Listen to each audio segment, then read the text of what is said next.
welcome back to International Scale Modeler. I'm Lee. This is the new show for September 2016. Firstly, I just want to say I've got a new camera. I am still playing around with it. As you can see by the background, it came out really noisy and crappy, but I've added lots of effects to it to try and get it to look normal. I want to say a big thank you to John, aka Scale Model Medic, for recommending this camera. It's a semi-pro camera.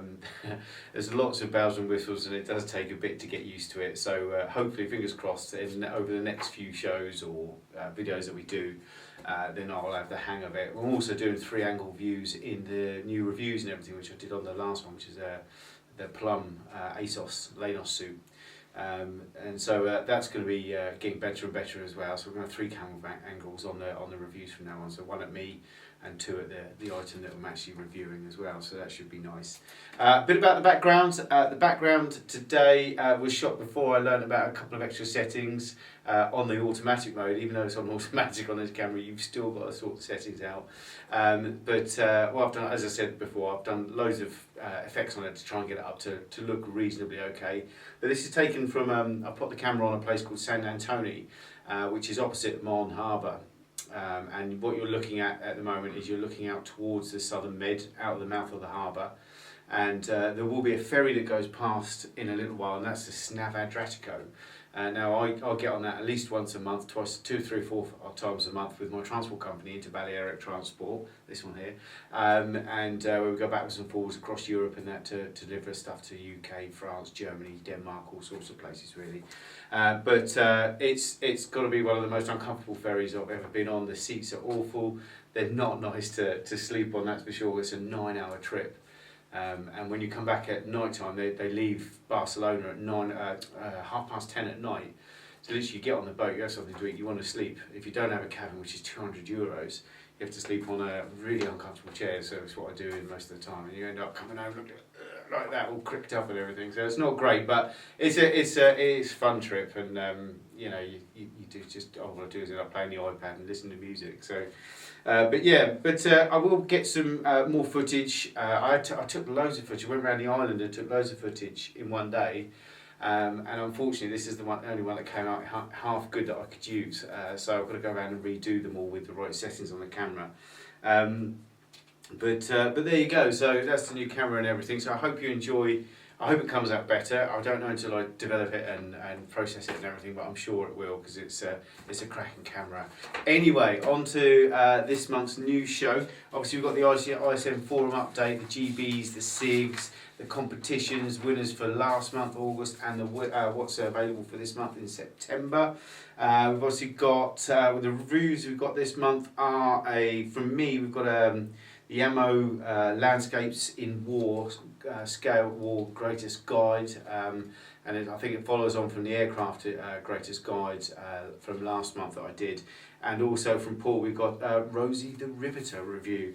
Sounds really good, and that's basically it. And obviously the news and everything for Ultimate, which we'll go over to right now.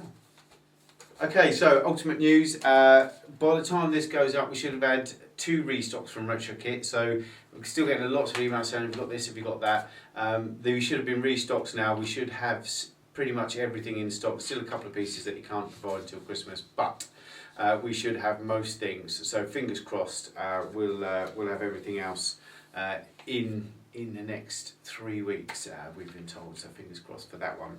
Now obviously, I don't know if you know, but we have released Ultimate Uploads 3 new colours in our primer range. They're available in 120ml bottles, and they're olive, oxide and gelb, and it's like a green, a red oxide sort of thing, and like a dunkel gelb yellow. These are primers. They're specific primers. Obviously, a lot of them are going to be for weathering or base colours for AFV and things like that.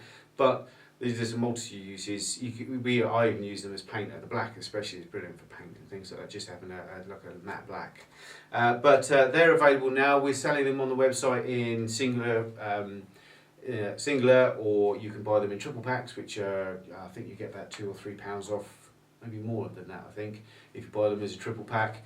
And you can buy a mega pack now of 120ml, where you get all 6 of the colours, and I think you buy all of those and you get one free. I'm not sure, I'm not 100% sure, but I think it's around there or something, so you save quite a bit of money. And obviously we're doing the other full sets and mega sets as well. We do a full set and a mega wet set of washes. The full set you buy 6 and pay for 5, and the mega set of washes you buy 8 and you get 1.5 free, so you only pay for 6.5, which isn't bad itself. And then obviously you've got the thinner and cleaner as well. Thinner and cleaner, we do a bundle, you get 50p off if you buy the two together. And obviously the mega set of sanders as well. So I think you buy, I can't remember, 7, 8 sets of sanders and you get 1.5 free. So again, really good deals on the bundles and everything. And obviously the Azu tapes as well. We've got the new Azu tapes, they're selling really, really well. We do those, you buy all 6 and you pay for 5, so you get 1 for free on that as well on the bundle. So all really good. The other thing obviously with ISM, don't forget that Paul is doing the monthly or weekly ISM shows now on a Tuesday and a Friday. On a Friday, do big free prize giveaways and things like that. We're giving away, anywhere between £50 and £100 worth of prizes each night on that. All you've got to do is be logged on and print a number on the comments in YouTube, and that's it, you've got a chance. And usually when the prize is on, there's about 100 to 150 people online, so 1 in 150 chance of winning a really good prize is not bad at all. So if you're not doing it on a Friday night and you're bored, tune into our YouTube channel and watch the live show. Same with Tuesdays, except we don't have, sometimes we have free prize giveaways on a Tuesday, sometimes we don't, but that's more of a build night, watches on everyone benches, all the local hangout guys and things like that. So worth a watch though, it's a really good laugh, and sometimes we have a few drinkies and things like that. Child friendly as well, the show is child friendly, so you're quite welcome to let your kids watch it as well, so there's no swearing or anything like that, which is good. I think that's about it. The links for the YouTube shows, the live shows, will be posted on the Facebook page and on ISM and everything as well. So if you don't know where to look, have a look out. And it's usually 7:30 GMT that the show goes live and everything. So watch out for that if you're bored on a Tuesday or a Friday evening. Now we're going to go over to a book review that I've done, and this is Landscapes in War, The Greatest Guide, which is a follow-on from the Airplanes and Scale Greatest Guide, which is sold by Ammo. Over to me. Welcome back to International Scale Modeler, I'm Lee. Today we're going to do a review of this, which is the Landscapes of War, The Greatest Guide Dioramas, second edition of Volume 1 by Rodrigo Hernandez Cabos from Action Press. And this follows on from the Airplanes in Scale that we did. It's by the same people, same layouts and things like that as that, and I've got it from Ammo as well. But I do believe that e-models sell it as well in the UK. Now on the cover itself, as you can see, it is just basically pictures of landscapes that are inside the book. That is all. So what we'll do, we'll crack on and have a look inside. There's a little bit of forward, as you can see here, from the author, and he's hiding in the jungle there and looking a bit David Bellamy-ish, but nice little write-up about him, his history, how he's included kits and things like that, and everything. And as we go through, you can see straight away we're straight into a diorama with nothing more. This is called Barbarossa, coniferous woods, forest with rocks. And as you can see from the overhead, great finish, lots of detail, lots of action, plenty going on, and a lot to draw your eye all the way across the whole scene, the whole diorama. Got a couple of AFVs in there, a lot of people, some good wood effects and things like that. So this is just basically going to tell you how to build this, or how they've done this diorama and everything from start to finish. And there's several in here, and what I do like about this, straight from the off, it says materials employed, so it's just telling you everything you need to gather to make this diorama that he's made, your tools, your materials, and everything, and how you're going to start and things like that. Composition is basically how they're making the diorama up from the beginning. He's obviously tracing it out and then putting layers on and things like this and building it up and everything. And then building the ground and obviously chiseling out all this cork and everything. And then putting sculpt on stones and things like this.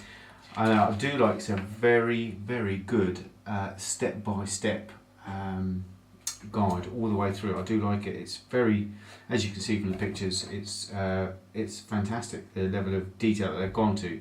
a great diorama book already, I feel. You've then got rocks with cracks in, things like this, how he polishes the rocks up, how he makes them more realistic.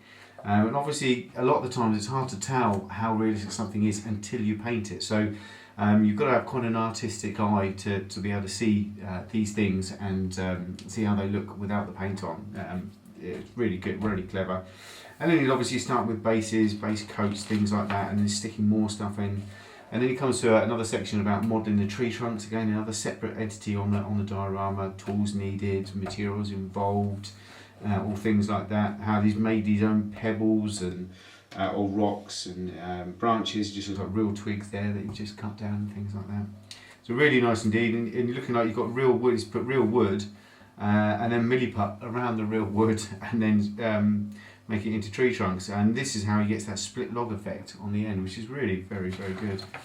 And going through again, basically picking up this tree stump here, and he's using real wood to do the split tree trunk, which is brilliant, excellent idea. So it's a half and half job, as you can see, and as you can see the pictures are flowing all the way through, good level of details.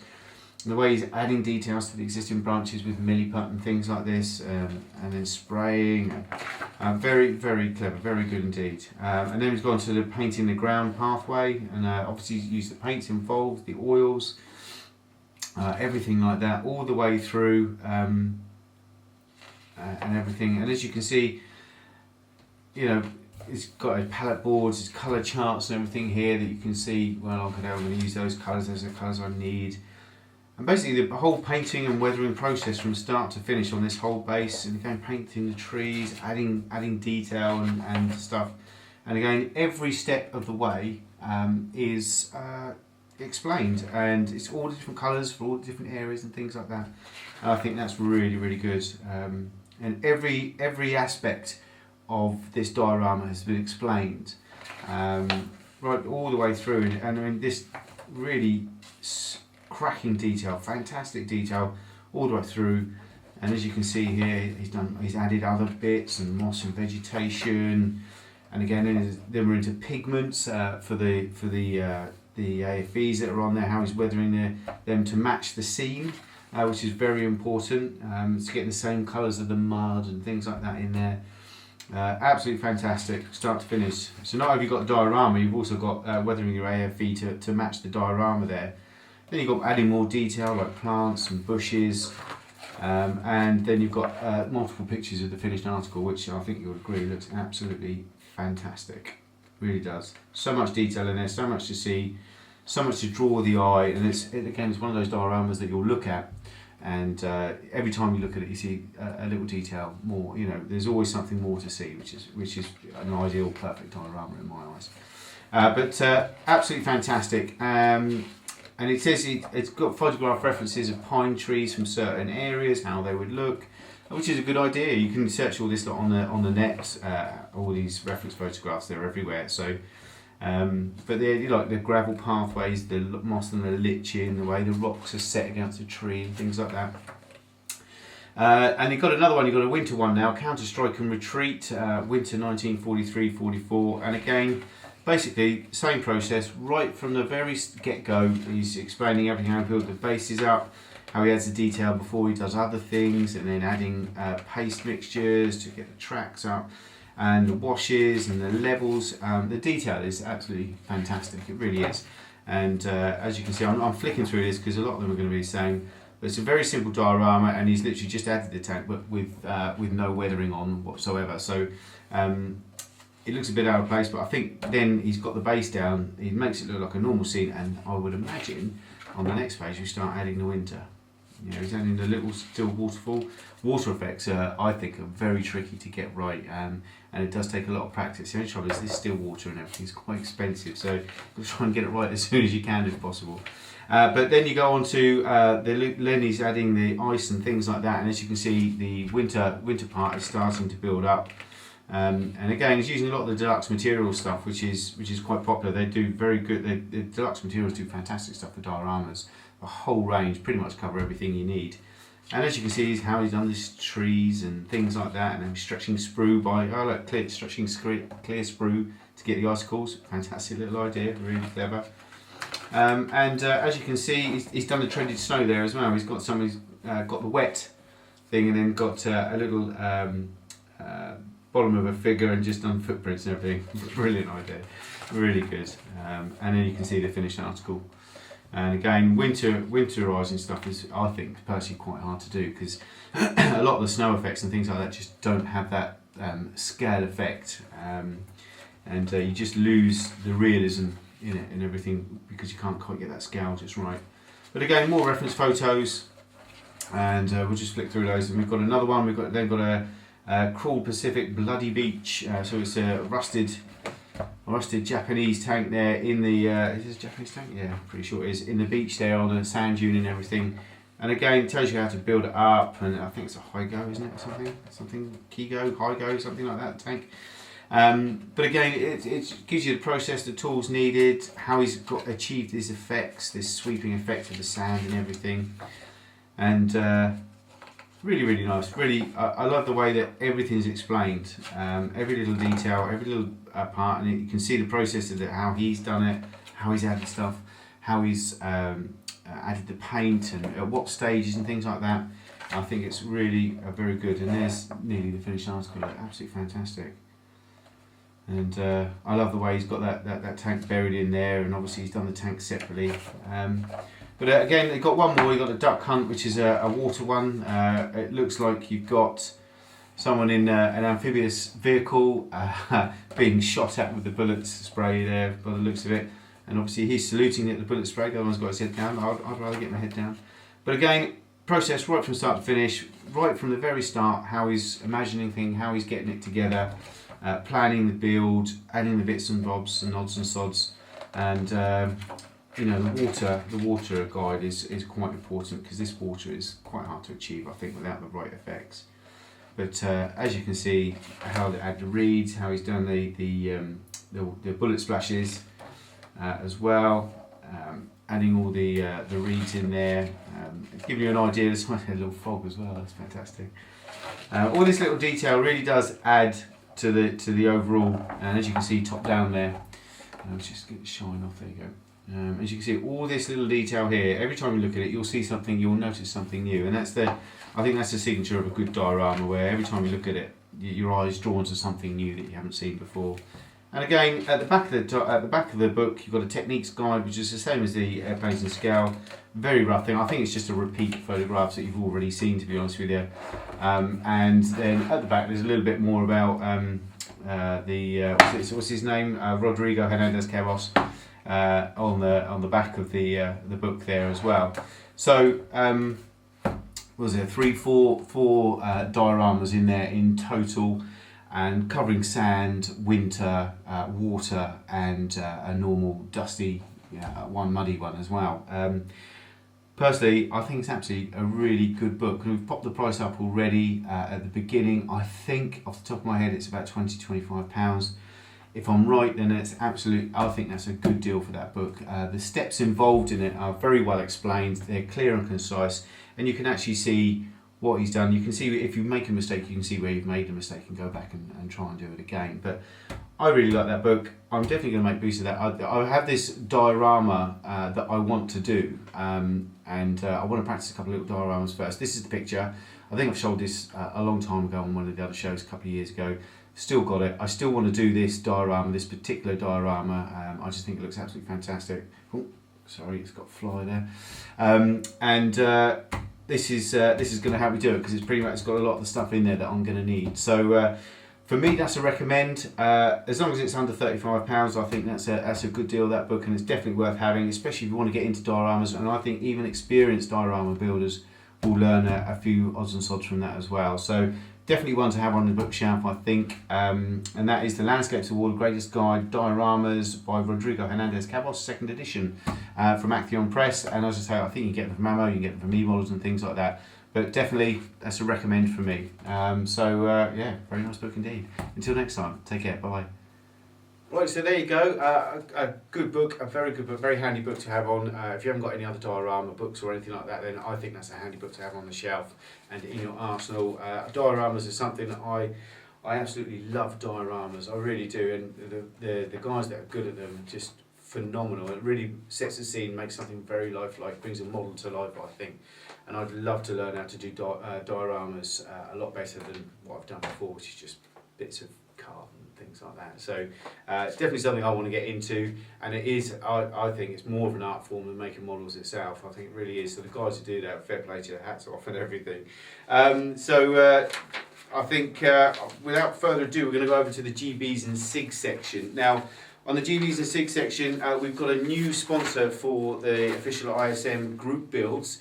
And we'd like to welcome aircraft.net as the main sponsor for our 3 GBs a year. Now Martin at aircraft.net has got a history with ISM, very good supplier of airbrushes and airbrush equipment and things like that. We've got a great relationship with Martin over the years, and I think a lot of international scale modeler members have bought from him in the past as well. And I don't think anyone's had a bad word to say about him, so customer service is brilliant. But please do go over and check his website out, aircraft.net, aircraft-net. If you're want to buy the airbrush or airbrush equipment, then always worth a try. Martin's very helpful as well. We always look after you on the phone. He is sponsoring our new I Heart Tamiya GB. This is basically a very simple group build, and it has already started and runs until 31st of December in Christmas. And it basically is, I love Tamiya, and the rules are very simple. It is basically just any Tamiya kit of any genre, any size, scale, genre, any time period, whatever, but it must be built out of the box. Now, out of the box means you can't add anything to it. No aftermarket, no scratching any details, no aftermarket decals, no nothing. The only thing we have allowed is mask sets. If it's an aircraft, you can buy a mask set for the canopy, or you can stretch sprue for aerials on AFE or aircraft. And the reason being we've allowed the stretch sprue, even though it is a bit of scratching, a lot of the older Tamiya kits do, that's actually what they recommend you to do in their instruction manual, is to stretch sprue to make the aerials for AFE. I think I've done a couple of their old kits, like a Panzer II, and I think it was the Gepard anti-aircraft. And they both said in there that you actually stretch the sprue to make the aerials. So we're allowing that as well. So that's the only two things that you're allowed. Anything else, no, it's just got to be out of the box. You can add, someone asked me the other day about rescribing or scribing extra lines. Yes, you can do that because you're not actually adding anything to the model, it's literally just working with the plastic itself, so that's allowed as well. But it's very simple, out of the box. Literally, it gives you an excuse to think, oh, I'm going to do a quick build, bam, take it out of the box, build it, paint it, and there you go. It will take off. It's going to be a good GB as well.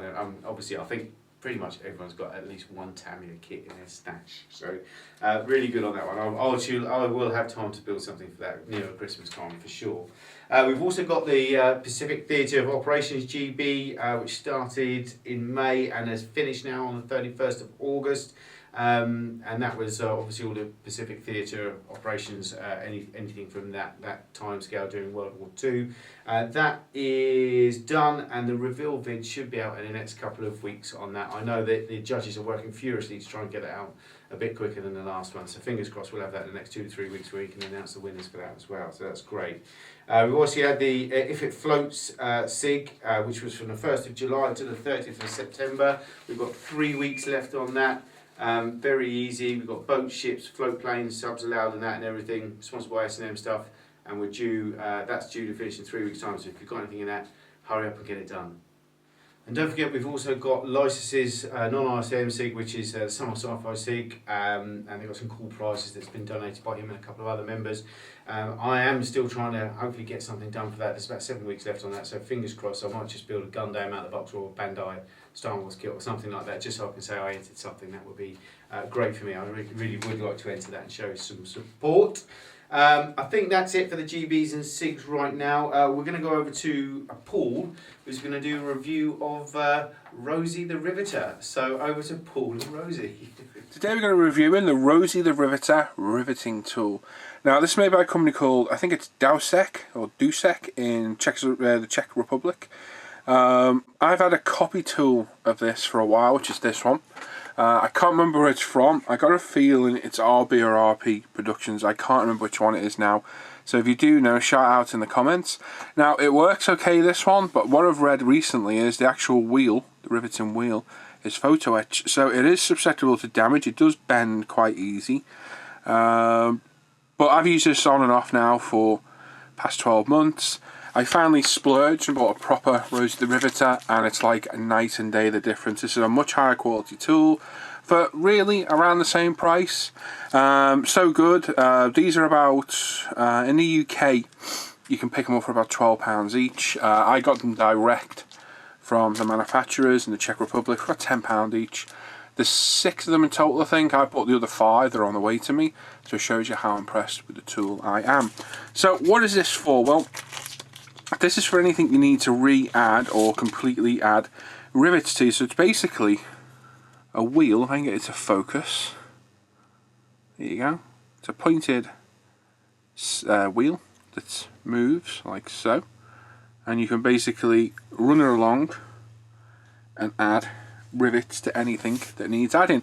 So whether you want to completely re-rivet an aircraft, or add rivets that aren't depicted on the aircraft itself, or you need to add them back in after sanding, etc., scribing and whatnot, then this is the perfect tool. Compared to this one, it's night and day. It's a much better quality tool. The wheel's much better quality. The points are actually, looks like it's a proper machined head. So longevity, this is going to outperform this all day long, and I will only be using this now. So the reason, like I say, is for something like this. This is a Seafire, it's an FR47 Seafire wing that came with one of my Airfix kits. This is the option to have the wings up. So as you see, we've got a few rivets there, but the rest of the wing is pretty clean. So what we're going to do, we're just going to add a little bit of rivet detail. So what I've got is some tape. Now this is from a Dymo machine, which is a label maker. This is the rip-off tape. This isn't the proper stuff. I actually find this works better than the proper stuff itself. So I've also got this stuff, which I bought recently from HiQ. Yet to test it, but this is their carbon guide tape, but you could use it for riveting as well. So this is another variant as well. Yet to test that yet, but I will at a later date. But this stuff I've been using for years. I've been using the proper stuff, which isn't cheap at all. But recently, bear with me, I bought this copy stuff off eBay. It's a lot cheaper. I think I got 5 rolls for about £10 as opposed to 1 roll for like 6. So what you do is you're going to use this as a guide. So it's self-adhesive, sticks on the plastic like so. Then you grab your riveting wheel. Hopefully I don't go in shot. Butt it up to the edge. And then just follow the edge where you want it, and that should leave us with some nice rivet, as you can see just there. So if you were re-riveting the whole aircraft, you just go along each step of the way. You'd add more in as and when required, until you got the effect you're looking for. Now I wouldn't go back over it like I just did. It didn't do any harm then, but as a matter of course I wouldn't go back over. So that's the Rosie the Riveter. If we try this copy one that I've got and put it next to it, we'll see the difference and see if there is any actual difference in the rivets it leaves behind. Straight away, it doesn't feel as good a quality, and the rivets are not straight. Quite hard to see. The bottom 2 of the Rosie the Riveter, the top one is the other one, the copy one. They're not straight, they're all over the place. Like I say, the wheel's easily damaged. A little too much pressure here or there. And away you go. So the rivets left by the Rosie one are all uniform, all equally spaced, absolutely fantastic, really good. And obviously if you're careful enough and you've got a line to follow, you could freehand them like so. So So just there next to that, and obviously if you go on the back, you can have a real good play. Just put a whole load of them in.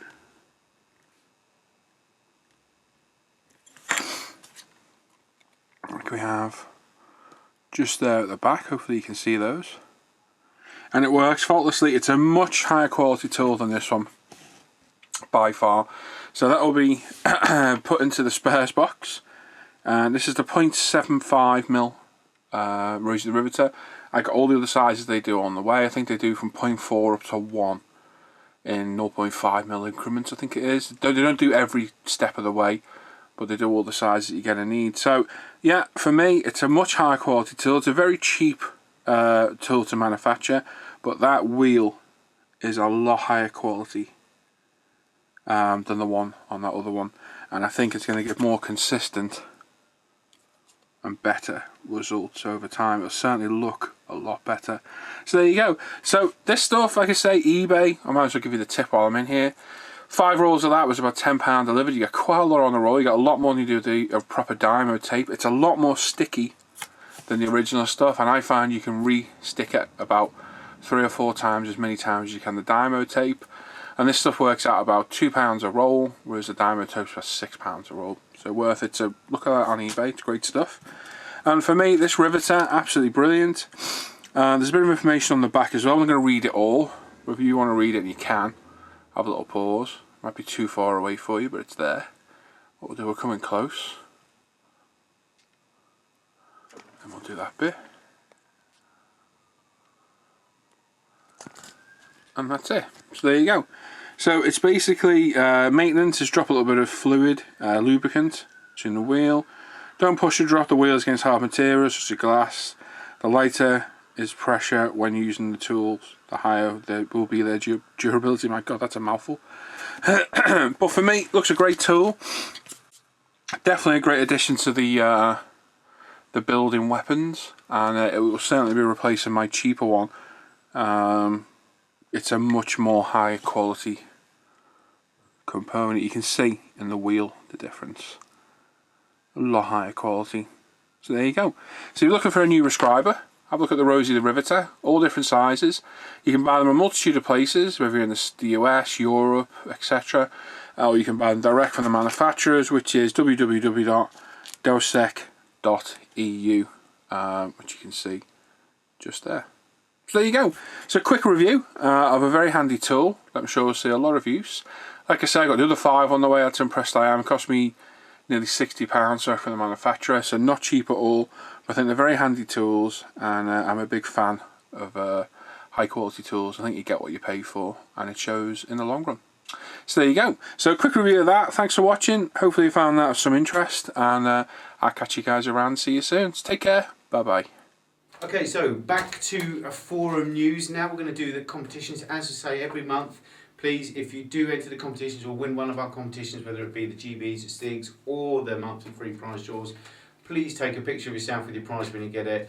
PM it to me on the website or email it to me or whatever, and we'll get it up in the Rogues Gallery. It's always nice to see people with their prizes. Okay, so we had last month, we had sponsored by E-Models. We had Takom's brand new 135 Gepard A1A2 Spag.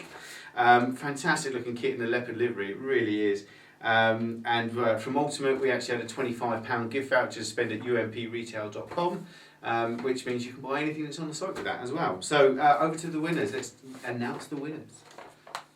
Okay, the winner for the Takom's 135 Gepard sponsored by E-Models is ISM. ISM is from Helsinki in Finland. Well done. You win the 135 Gepard from Takom. Fantastic looking kit. What I would like to know is whether that stands up to the same as the Tamiya one. I know the Tamiya one was 40 years old, I did, but it's a brilliant kit, so got to be better than that, I would assume. And now for the ultimate £25 gift voucher. The winner of the ultimate £25 gift voucher spent at umpretail.com is Sergiotron, and Sergiotron is from Colombia. First time we've had a winner from Colombia, so well done Sergiotron. You get the 25 gift voucher to spend on umpretail.com. If you could both contact me with your Addresses, ISM and Econ need your name and address to post this kit to. And Sergio Tron, if you could let me have your email, that would be fantastic, and I'll let you know details of how to claim your prize, the gift card and everything. That's great. So this month's prizes, well done guys, this month's prizes are from E-Models. We've got Kinetics brand new 148 FA18C, again a lovely looking kit, and from UMP, obviously I think we've got the triple pack of the new colours for in our primer range, 120 metres. So we've got one oxide, one olive and one gal for you to win. All you have to do to win those prizes is go on to ISM, our website, our forums, inscalemodder.com, register on there if you haven't done so already. Go to the competition thread, which is in the competition section. Make sure you got the right month. And so this month will be September's free prize draw, and just post anything in there. It doesn't matter what you post in there, as long as you post something in there, you'll be included, and we go to a random number generator each month and pick out the 2 winners. As simple as that. So very simple indeed. Now we're going to go over to our build section. First we're going to have a quick look at my ever such little progress from last month's build section. So over to me again. Okay, so my bench, what is on my bench? Unfortunately, not a lot. I haven't managed to get a lot done this month at all. I think you guys know that we've started up a magazine that's kind of cropped up out of nowhere really, right out of the blue.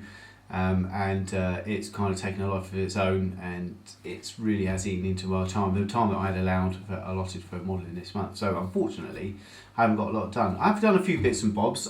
First off, I've done this, which is the Citadel tank. I think it's something guard, I can't remember, Chimera I think it's called.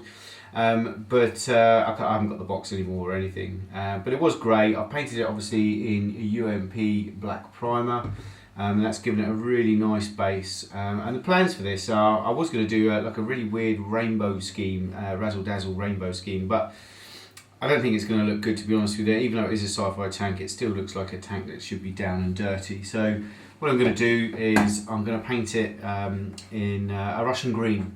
So I'm going to use these colours as the bases, and then I'm going to modulate it. I'm going to do modulation on it, and use the highlights and things like that and everything. And I plan to do this side, like these parts here, as a green.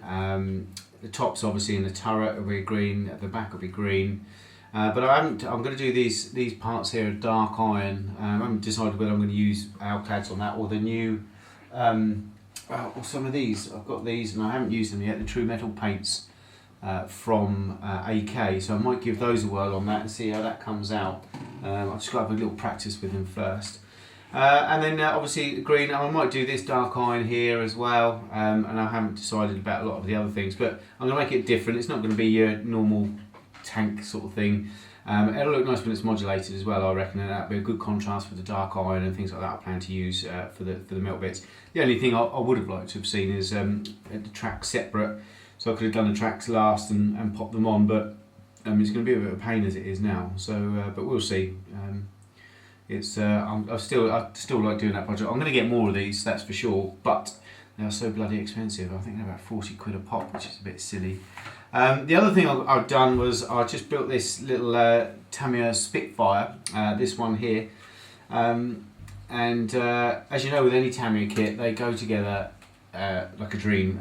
You can see that's just been stuck down quickly with some Tamiya extra thin, and that's it. There's a tiny little bit of filling that he's doing, but I've only done this as this is going to be my practice queen for all sorts of effects and things like that. I've got a modern jet, but I wanted a slightly older aircraft as well, just to make it look like so it might be in keeping with other tones and things like that I want to try, and maybe other effects that I think I might want to go for, like metal effects and things like that. Can try them out on this first. So that's just a little practice queen, and I'm sure there's going to be much loved, used and abused.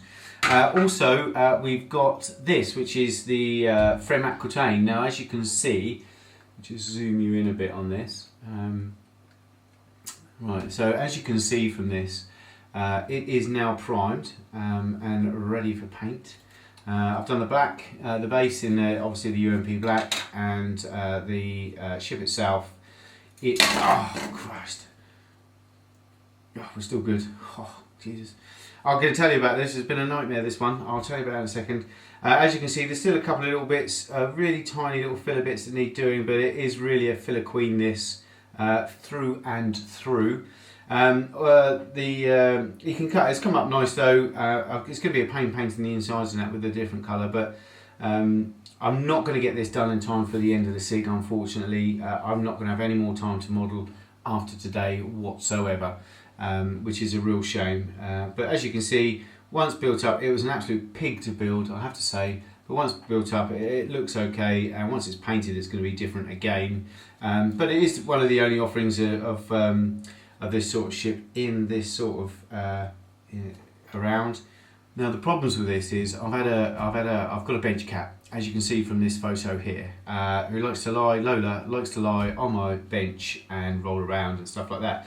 Usually I shut the command centre door, and she can't get in. But sometimes either Josh has been in and pinched something or has used something from here, and the door gets left open.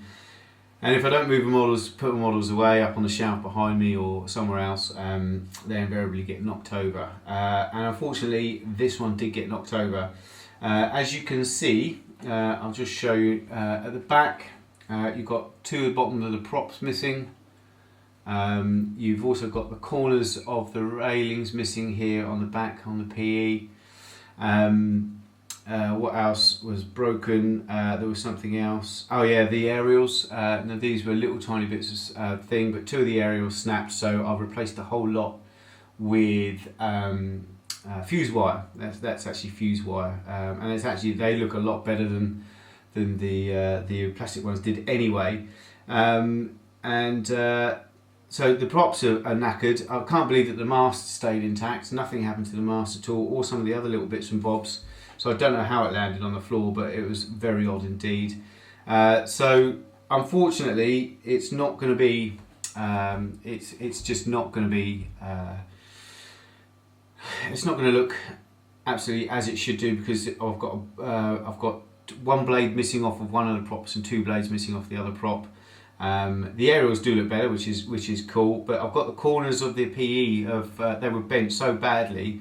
I've managed to rescue the rest of the PE, but they were actually creased, and I just couldn't get out no matter how much flow. So I've had to cut them out, cut the corners out. There was only one of the corners that was damaged, but I cut them both out to match it up. So it's got these gaps. It's not going to look right, but to be honest with you, the kit's an absolute pig anyway. I mean, I know we sell it on the site and everything, and I should be bigging it up and things like that, but this is definitely not for beginners at all. It's the instruction manual has over 20 different mistakes with regards to numbering. There were things on there that aren't even on the sprue that I couldn't find. The other thing was as well, when she got on the bench, I had a little cup with a little plastic cup that I'll keep the little bits in, or I didn't use my tub, which is a bit of a shame, like I usually do, but I had a plastic cup and it had the two lifeboats in there that I'd made up right at the very beginning, and they've disappeared as well. I can't find them anywhere. I have no idea where they've gone. They've bounced around somewhere and they're just lost. I think my wife has hoovered in here since as well, so they could be lost forever. So I'm missing the lifeboats on it, missing the corners of the PE, missing the blades, some of the blades on the rotors. So it's not going to be perfect. I'm going to finish it for completion's sake, but I was going to spend a lot of time and effort on weathering it and things like that, and giving it that little used look, like you do on ships with a lot of stains and things like that. But I think this will be one now. I'm going to finish it, and I'll probably just give it to my son or put it on a shelf in his room, sort of thing, not with my collection. So it's unfortunate that, but there you go. Can't be helped. It's just one of those things. It's just really, really annoying because I was going to get that done as well. The other thing, I have built one more thing, and that is this. Now, as you can see from the overhead there, it's actually a Tamiya paint stand with a nice Tamiya imprint in the bottom there. It is rough and ready. I didn't make it too nice. It was very quick. Put two sheets of form card, 2 sheets of this in there. Obviously, not that nice colour. It was just a couple of odd sheets I had lying around.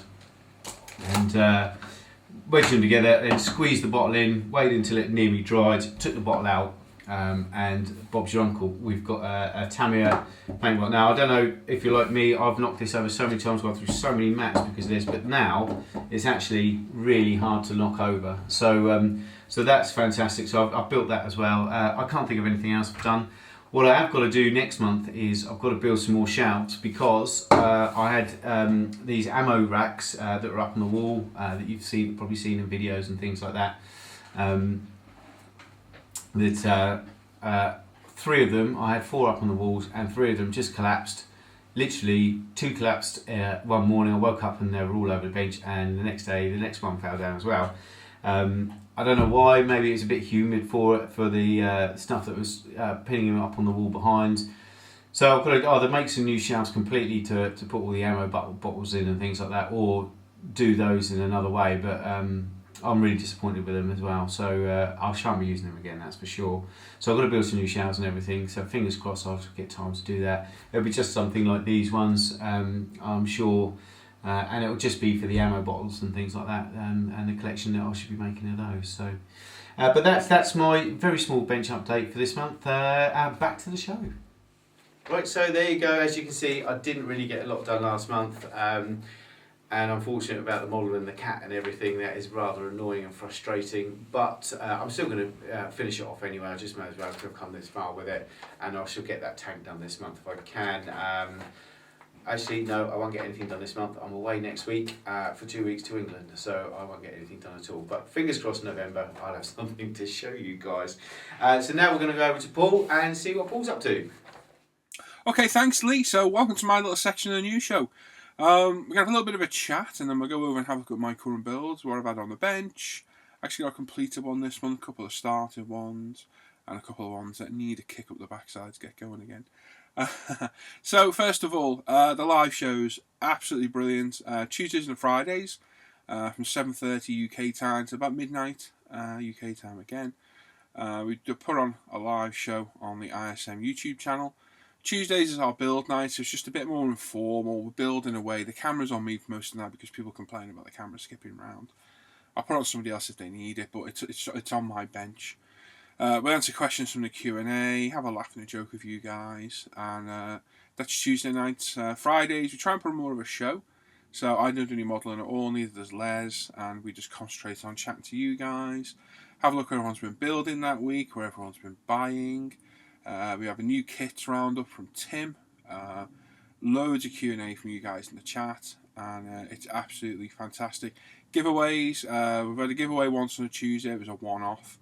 And Fridays, every Friday, we have at least 2 giveaways. And this Friday's, it's tonight actually because it's Friday morning now.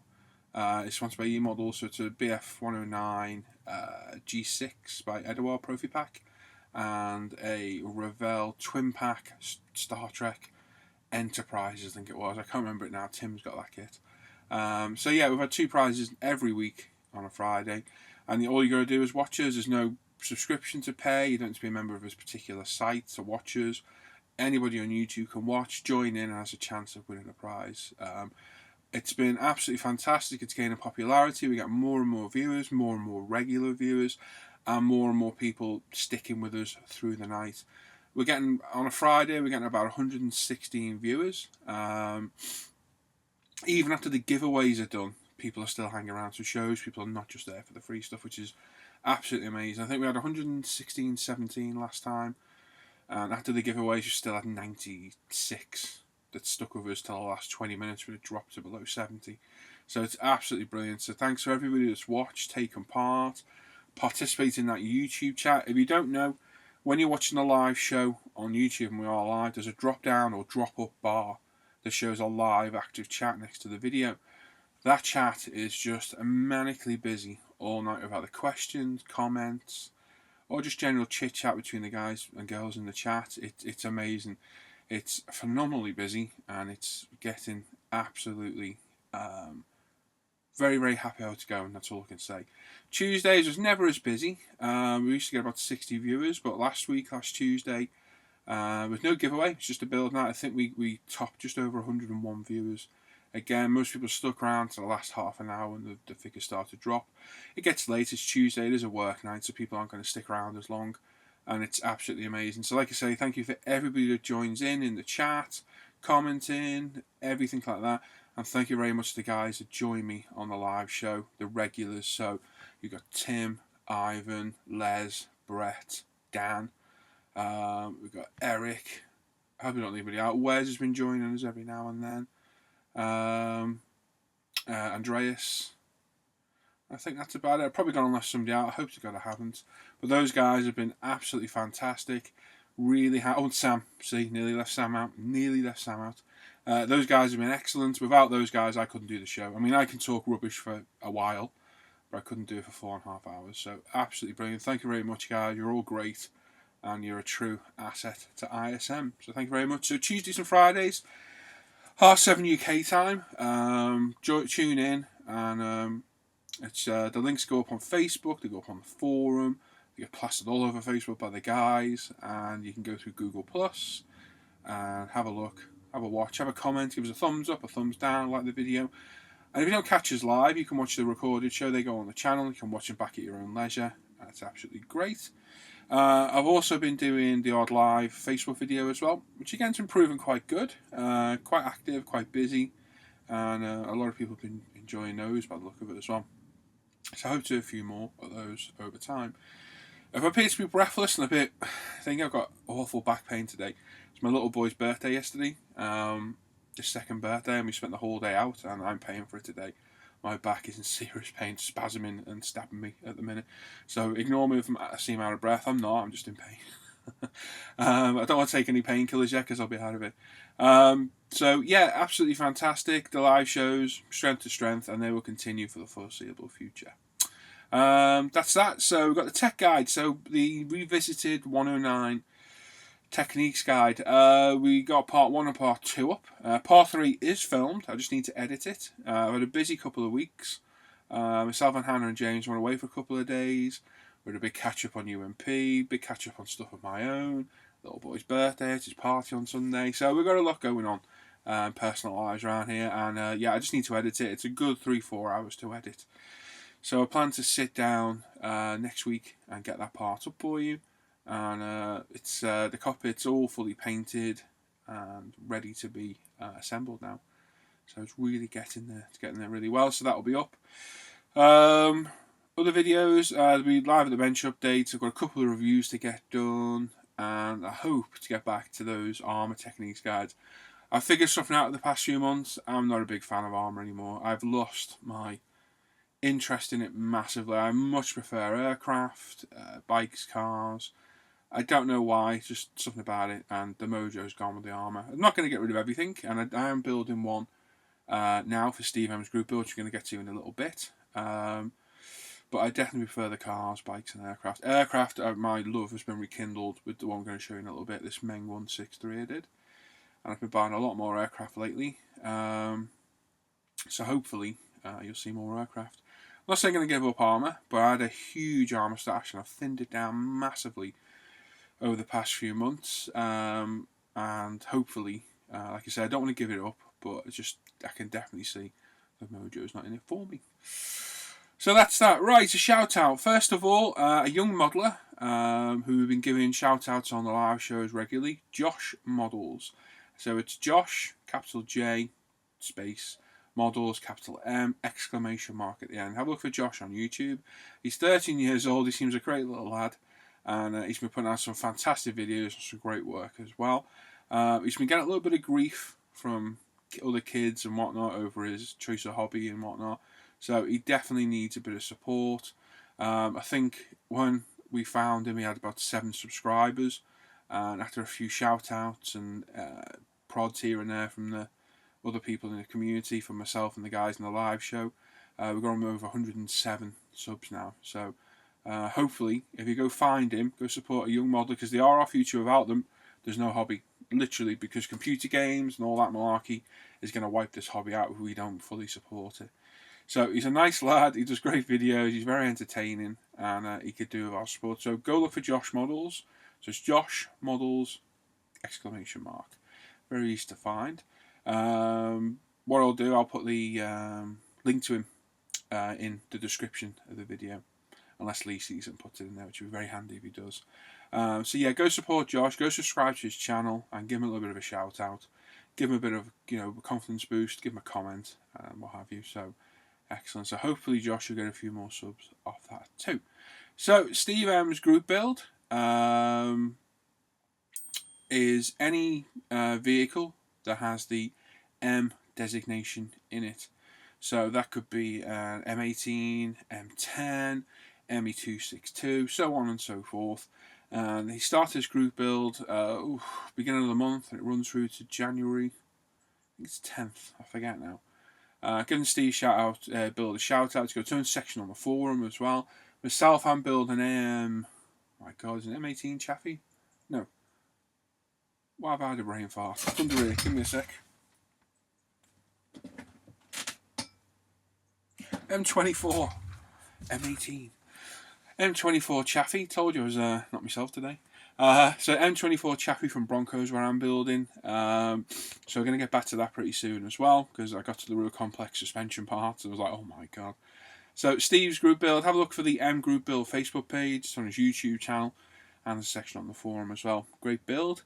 We got Mike and Sam's RAF build. Now they have a RAF group build page, as Steve does have an M group build page. They don't have a section on the forum because I didn't know how busy it was going to be. I still don't understand sure if people are actually taking part. I think it's quite busy though.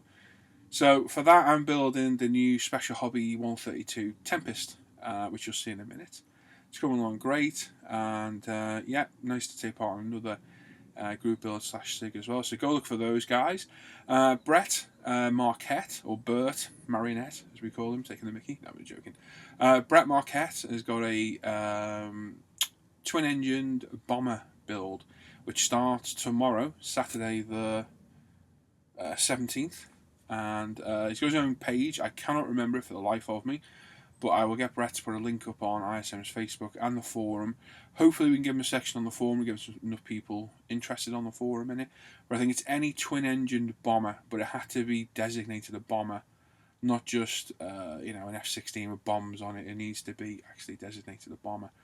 So I'm taking part in that. Brett's allowed me to build the Javelin. I'm not so sure it is properly a bomber. I think it was a fighter bomber. But I've been given the green light, so I'm going to build that.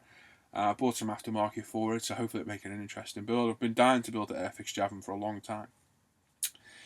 So that'll be a definite interesting build, for sure. And we've also got Guy and Paul's F4 Phantom SiG, which starts the 1st of October, so just over 2 weeks. That will get its own section on the forum, because it's going to be a very, very busy build. And hopefully a lot of people will take part in that. It's going to be a great build, because everybody who doesn't love the Phantoms, they're an awesome aircraft. Hoping to take part in it. Whether I will or not, I don't know, but I am hoping to. And if I do, I'll be building Good Evening Da Nangs, that kit right there above me, from Edward, which is the Academy kit with loads of extras in. So that's what I plan to build for that. And that's it really, so not much else to talk about. Like I say, the videos are coming out. If you watch our videos, give them a comment, a thumbs up, thumbs down. If you give them a thumbs down, tell us what you don't like, because that's how we can improve them. And hopefully we can keep you interested. If you've got any suggestions or whatnot, pop into the forum or Facebook, let us know. And hopefully we can sort them out for you as well. So there we go. So I'm going to turn around. I'm going to go to my bench and see what I've been working on this month. Okay, there we go. So let's have a look what I've been building this month. Now, my aircraft mojo took a massive slump, and to the point I just couldn't be bothered working on things. I've got a few on the shelf that I really need to get through, but I've just got no mojo for whatsoever. Building things for the wrong reason. I think I said this last month. Building things for group builds on the forum, basically because I feel obliged to, because they're on the forum. I've got to stop doing it. I've got a MiG-21 from the Russia build. I've got a Sunderland from the If It Floats, and a Tiger behind me as well that I need to finish, as well as the 35 scale Hind, which we will get to. I'm not going to not build that, it's too awesome not to build. So I took a real dive for building the cars and bikes, but not building the aircraft's been getting me down a little bit. So I picked this up. You see me start this last month. This is Meng's 132 ME163B Comet. So I picked this up cheap on the forum. I think it was from Nigel. And it was 20 quid delivered. Absolute bargain. Unusual aircraft, which is what got my interest. And seeing it in the captured RAF scheme as well made it even more interesting as well. So started this, didn't really put it down, and completed it last week. So it was a great build, not the easiest to build. It didn't go together as well as I thought it would, and sadly lost a few of the features of the build.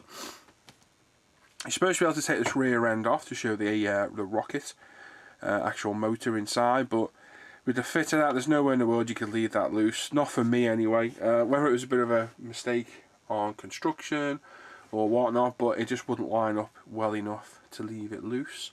The wings are an absolute nightmare to get in place. Need a lot of coaxing and gluing and clamping and whatnot to get them in there. Other than that, overall the kit's a good kit. It's by far the best 32nd 163. The only other one I know of is the Hasegawa kit, which has raised panel lines and is certainly knocking on a little bit. Have seen a couple of 72 scale ones I'd be interested in that include a little vehicle and the balloons to pick this thing up to transport it back, because basically these were rocket powered. Not jet, it was a rocket engine. It had a limited amount of fuel, a limited flight time. They were launched, they had this wheel system underneath this. They launched themselves once they got like a certain altitude, like I don't know, 50 feet. This was jettisoned, this actual dolly, and the wheels went with it. They flew up to a high altitude and then dive bombed, attacked any bombers, B-17s, etc. And this thing was equipped with 30mm, two 30mm cannons, which could carry exploding tipped rounds as well. It can actually left the panel loose to show the rounds. Actually, quite impressive in the back. It's a bit sparse on detail, but it's there. You could actually leave all those panels open, but because of the way the back end wouldn't stay shut, I chose to put them up as is.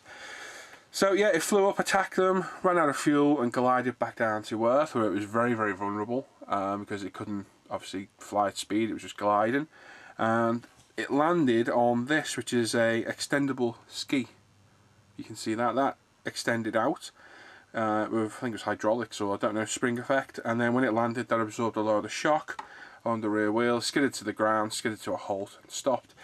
So to pick her up, they had a V-shaped trailer. I can't remember the name, Schleppen something, I can't remember what it is now. They backed up, inflated two inflatable bags to pick it up and took it back to start all over again. Now there is a 32 scale resin kit of that vehicle, but it's 150 odd quid or something like that. It's a crazy price. So I was like, yeah, sod that. No way in the world we're doing that. But you can get one from Special Hobby in 72 scale, so I might be tempted by that.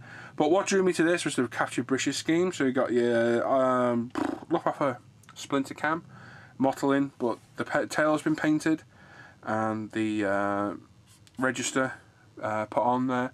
Got RF roundels on the upper wing surfaces, and it was painted yellow underneath, along with the roundels too. Now the camera massively over exaggerates any shading whatsoever and makes it look like it's really, really heavy. It's nowhere near the heavy effect to the naked eye. It really, really over exaggerates it. When I look at it here to there, I mean even the yellow looks orange on camera to me, but it's not. It is yellow. I've weathered it up. We've got some mud, some splashes. The wingtips have got mud marks on because when it landed it tended to tip to one side as it stopped. And yeah, we've not completely massively over weathered it, but certainly been good and given a good going over. Upper surfaces, we've got a bit of chipping. That was done with a Prismacolor pencil. We've oiled off, faded all the camouflage scheme, as you can see. A lot of paintwork effect on with the airbrush, and so on and so forth, all over. And it's an interesting looking aircraft. I'll probably take this to Telford. That prop's going to fall off, I think. Needs a touch of glue. Don't have the canopy open. It's a nice big cockpit inside, if you can see. And it's not been too bad of a kit. Other than those couple of issues I've mentioned, I enjoyed the build. And it's rekindled my love of 32 scale aircraft, which leads us on to the next one. And there's several other kits I bought over the past few weeks. So I bought a few 32 scale kits again in the stash, and hoping to build those. Over time enjoyed the challenges of weathering a bigger aircraft. Makes it a bit easier in some aspects. But overall, good kit. I would recommend it. It's not an easy build. but certainly enjoyable, and I think it looks absolutely fantastic in this captured scheme. So very enjoyable build. I owe this thing a lot because it resurfaced my interest in aircraft. Absolutely love it, fantastic. The next one up, we'll get to the other one in a minute. We've got the Torino, which I haven't shown for a while, I don't think, but this has been clear coated in Mr. Hobby's GX100 Super Clear. It was decaled up, and I spent the past few weeks slowly taking back the paintwork, polishing, wet and drying, micromeshing it, etc., to the point that we're nearly done now. This side needs another go over. I did this on Tuesday's show. The other side I'm quite happy with, so I need to give the other side a go over, and just the top of this front part of the grille need to go over, and then we can get painting the chrome around the windows, the arches, etc., and it's very nearly done. So hopefully next news show this thing will be completed. Happy with the paint job. It's not perfect by any means, but it's come out pretty well. That GX100 is absolutely amazing clear. Really is a beautiful clear coat. Can't buy it readily in the UK, you have to get it from the Far East or Europe, but it's well worth a go, and it seems to be a little bit easier going than the 1K, well, the lacquer clear I've been using from Hero Boy. So very happy with that as well. Got a couple of places where I burned through the paint, unfortunately. This thing has that many angles and steps on it, it's inevitable. So they will be touched up and hopefully won't be as visible on the finished thing. Now, the 109, you've seen where it was at in my last at the bench update and on live when I did show it in that, and the video will be up next week, so you'll see that. So I'm not going to bother showing it. Sunderland's still on the shelf, the Tiger Tank and the MiG still on the shelf behind me, and the NSR, well, you won't see any more of that. That is going to be an article for our magazine, so that you'll see the full build of that in our International Scale Modeller magazine in December. So sadly there won't be any more pictures of that anywhere on the internet for now, but once the magazine's out and we've had it for sale for a while, I will put some pics up. So yeah, I'm going to build after the mag because it's a beautiful looking bike, and hopefully I can do it justice. So for Sam and Mike's RAF GB, I picked up Special Hobbies 32 scale Tempest. I did have the 24 scale Airfix Typhoon, but decided it was a little bit too big, and I thought I'm going to get something a bit smaller. I like the Tempest and the Typhoon, so I chose this. So this has been painted in its interior grey green, the black picked out. Last night I picked out most of the surface detail that needed colours, so that's that. We've got the cockpit itself. Let me zoom in a little bit because we don't seem to be much closer than the other cam. So again, all the surface detail picked out, dry brushed, etc. Looks a bit weird at the minute. It's ready for a clear coat and then a pin wash, oil pin wash, which will bring it alive. Actually, we need to clear coat and some decaling first. I forgot about the decaling. So that's coming along really well. It seems to be a great kit, absolutely beautiful. So we've got various components of that. We've got bulkheads. I got the seat, which was detail painted last night. Needs a bit more work, and once we get a wash in that, that'll come alive. HGW belts for this, they're going to look stunning. So this thing's coming along really well. The fit of it doesn't seem too bad. If I can get the cockpit in very sparingly, or have it fall out like that. Obviously the back panel's not on, so it's not the easiest to get in, but the fit doesn't look as though it's going to be that bad. Test fitted this a couple of times now, and for a short run kit it doesn't look like it's going to give me all that many problems. It closes up quite well. A little bit of glue, a bit of sanding, and that should come up right. It's a beautiful aircraft. There's a review of this on the channel. I'm waiting for the Yak to be released, the new Yak. I bought the Special Hobby Air Cobra in 32 scale that arrived today. It looks a great kit as well. And that's it. That's what we're working on for the past month. So the mojo's back, enjoying my aircraft again. Like you say, definitely figured out I don't enjoy armour as much. No idea why, because I was originally an armour builder, but for some reason, I don't know. I'm not going to give them up. We'll build the occasional one.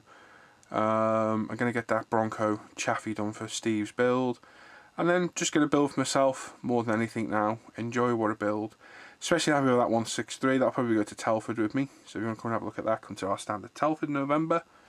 and I'll probably take a few bikes with me as well and a few other bits and bobs. We shall see. So there you go. So that's basically where I'm at. Hope to do another at the bench update in a week or so. I'll go through the 163 a little bit more probably in depth, and we'll see the progress on this Tempest as well, and a few other things and bits and bobs as well. So there we go. So don't forget the Tuesday and Friday live shows, and obviously if you've got anything to add or ask, comment in the comments below the news show, and I'm going to take you back to Lee. So there we go. Thanks for watching, guys. I'll see you next time. Take care, and I'll see you around. Bye bye. So there you go. Thanks, Paul. Thanks for that. That comic turned out really nice. I do say. I know Paul's got a bit on the go as well. So it's nice to see some more live at the bench, or non-live at the bench, just at the bench videos from Paul this month. I'm sure he'll do one. Well, that's it for the show this week. All it remains is to say thank you to our sponsors. Obviously, E-Models for sponsoring our monthly free prize draws, S&M stuff for sponsoring our monthly our SiGs, and for aircraft.net for sponsoring our GBs now, and to UMP, Ultimate Modern Products, sponsoring wherever we can. I think that's it. I do apologise for my stuttering all the way through this month. Main thing because of that is I'm a little bit hungover. A couple of friends came out yesterday. It was their first day out. I haven't seen them for a couple of years since we moved out here. And we had a few bevies, and I've got a raging hangover at the moment. So that's why I've been stuttering a bit. But I hope you've enjoyed the show, and until next time, take care. Bye-bye.